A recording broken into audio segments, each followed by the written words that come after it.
नमस्कार दोस्तों, आपका स्वागत है study with Shubham Kaushik YouTube channel पे। आज एक ऐसा टॉपिक जो कि ज़्यादातर एग्ज़ाम में वो पूछा जाता है, नंबर सिस्टम का।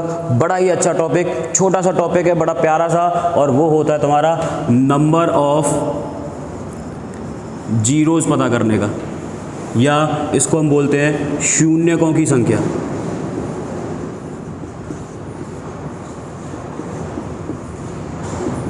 अब सबसे पहले तो ये जानने की कोशिश करो कि शून्य का मतलब क्या।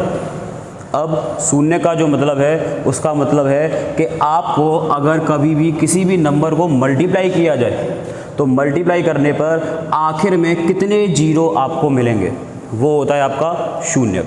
जैसे कि मैंने लिखा 40500 एग्जाम्पल के तौर पर, तो यहाँ इसमें पूछा जाए कि बताओ शून्यक कितने, तो यहाँ जो शून्यक होगा वो होता है कि आपके आखिर में कितने जीरो आए, ये कहलाएगा आपका शून्यक। बीच में कितने भी जीरो आ जाएं इसमें आपको कोई मतलब नहीं कि आपका शून्यक क्या है। आपका शून्यक बनेगा सिर्फ और सिर्फ आखिरी की दो संख्याओं की वजह से। अब ये जो आखिरी का जो शून्यक है भाई, इसका भी कोई ना कोई एक रीज़न रहता है।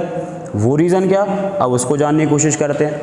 तो आपका एक शून्यक बनने के लिए, आपका एक शून्यक बनने के लिए आपको 1, 2 और 1, 5 को मल्टीप्लाई करना पड़ेगा। इन दोनों का पेयर मिलकर आपको एक शून्यक देगा। यानी कि अगर आप 1, 2 और 5 को मल्टीप्लाई करोगे तो ये एक शून्यक कहलाएगा, एक जीरो कहलाएगा, यानी कि एक जीरो। आपने एग्जाम्पल के तौर पे जैसे मैं लूँ 20, जरा 20 के फैक्टर करो। अगर आप करोगे तो यहाँ आएगा 2 × 2 × 5, तो यहाँ पर भी शून्य क्या आया, 2 और 5।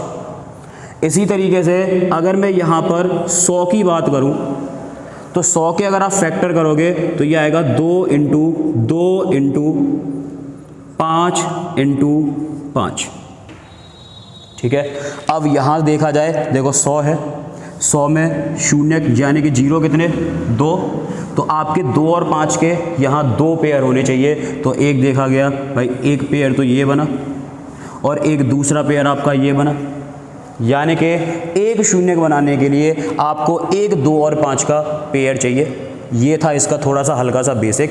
सवाल किस तरीके से आता है अब ज़रा उसकी हम बात करते हैं। तो एक छोटा सा, एक सिंपल सा सवाल आया, स्टार्टिंग करते हैं। जैसे बोला गया 100 फैक्टोरियल,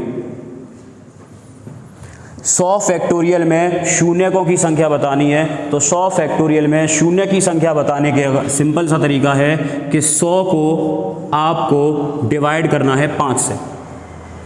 5 से डिवाइड करेंगे, आंसर आएगा 20। फिर 5 से डिवाइड करो, आंसर आएगा 4। इसको तब तक डिवाइड करना है जब तक ये वाली जो संख्या है यहाँ पर 5 से छोटी ना आ जाए। जैसे ही 5 से छोटी आ गई वहीं की में इसको छोड़ देंगे। अब एक संख्या को छोड़कर बाकी का प्लस करो, तो 20 और 4 दोनों को जोड़कर कितना आया, 24। यानी कि पहला आपका सवाल हुआ कि 100 फैक्टोरियल में आपके शून्य कितने, 24। अगला सवाल एक और करके देखते हैं। मैंने बोला 500 फैक्टोरियल में शून्यकों की संख्या ज्ञात कीजिए। तो फिर से वही सिंपल सा, 500 को डिवाइड करते जाओ 5 से, और तब तक डिवाइड करो जब तक ये संख्या 5 से छोटी ना हो जाए। 5 से मैंने डिवाइड किया, 100 आया। फिर 5 से किया, 20 आया। फिर 5 से किया, 4 आया। हो गई 5 से छोटी, यहीं छोड़ देना है।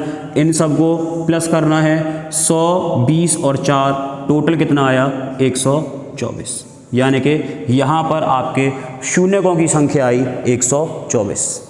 तो ये आपका एक छोटा सा सिंपल सा सवाल आया जहाँ पर कि हमें शून्यकों की संख्या निकालनी है।